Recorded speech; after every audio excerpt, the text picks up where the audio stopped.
My name is Mike Funk. I was born here in Funk's Grove. I won't tell you how many years ago. We're in the Maple Syrup Sugar House on Route 66.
When my relatives or my great-great-grandfather came here, they made maple syrup because they couldn't go to the store and buy sweetener or sugar for their household use, so they had to make their own. And so that's how this all came about. In the 1920s, when Route 66 was being built, our founding member, Hazel Funk Holmes, started this business on Route 66 just as Route 66 was being born. And so my family has continued this, maybe you'd say family business ever since. And so we try to maintain the business for the trust set up by Mrs. Holmes. Well, Route 66 was what really gave us a following since the 1920s. So we have multi-generations of families that have gotten their maple syrup here, and so it's passed on to multiple generations because of that. So it's that following produced by Route 66 going right by our door between Chicago and St. Louis. That gives us a lot of clientele over all these years. So it's been a big boost to our business. We were very afraid would have been 1975, I think, is when they opened the new interstate and Route 66 was no longer this freeway anymore. And so we were afraid we would lose all that traffic from Route 66, but people still can find us by traveling the old highway. A lot of people will get on and off the interstate if they want to make better time, but they really enjoy driving 66 because you can see more. We sell 80% of our maple syrup here in this little tiny store in about a 6-month period from March to August. And 20% we mail order all over the country, sometimes overseas.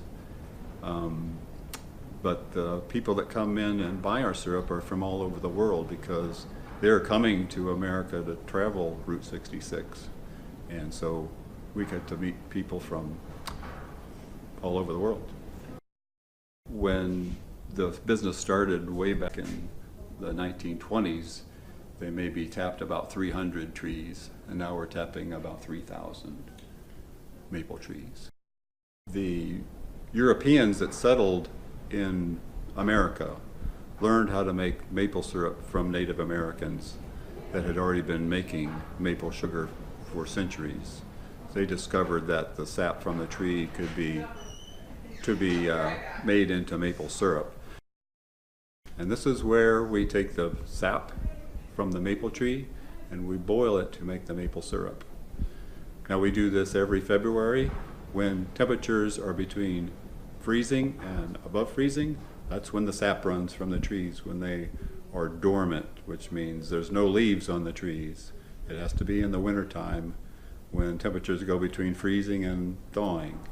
And that's when we can collect as much sap as we can get with these temperatures, and we boil the sap to make the maple syrup, because the sap is almost all water when it comes from the tree. It's clear, looks like water, tastes like water, and it takes 40 gallons of sap to make 1 gallon of maple syrup. So we boil out a lot of water to get to that point. And so from each tree, depending on the size, you drill a hole 1.5 inches deep under the bark, and then you drive in a spout and hang a bucket, and that is what catches the sap. And so the bigger trees will have 2 holes tapped in, and the smaller trees would just have 1. And that's just on size. It takes 40 years for a maple tree to be big enough just for 1 bucket or 1 tap hole. And then this hole in the summertime totally heals up and stops running sap. And so the next February we'll drill a hole in another location, or another spot. This is a maple syrup evaporator, and this is just a much bigger way of boiling the sap from the trees, because we handle maybe up to 100,000 gallons of sap in one season.